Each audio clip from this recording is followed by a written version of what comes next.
Hello សួស្តីបងប្អូនទាំងអស់គ្នាថ្ងៃនេះថារឿងថ្មីតែឥឡូវហ្នឹងថ្ងៃនេះថតបានភាគចូលភាគ3បងប្អូន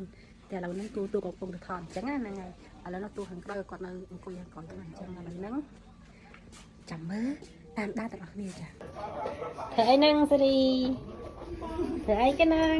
ជ្រក់ត្រង់បងអូនអ្នកពោះធំហូបតែជួយអង្គងនេះ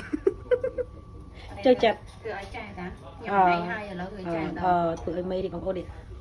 ជ្រុំត្រង់អូនេះអើយតំណងនេះងាយទៅប្រាំងមួយជាតិខ្លាំងណាបងប្អូននេះតែឆ្ងាញ់ញ៉ាំហើយស្អាតស្នាដៃចុងភៅអ្នកពោះធំអើយបងប្អូនเราទៅមើលទូមើលគាត់ថតមិនដែរថតឲ្យខ្ញុំទៅចាប់ដើមធ្វើញ៉ាំបាយមកដល់ក្រោយគេនឹងរៀនយូរតិចឥឡូវហ្នឹងទៅមើលសជាតិអីទៅមើលទូមើលមិនដែរធ្វើអី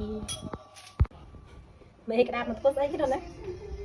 ហេគេថតនៅក្រោយចាប់រយមកបងប្អូននៅចង្ងំនឹងបន្ទប់លេងទូរស័ព្ទ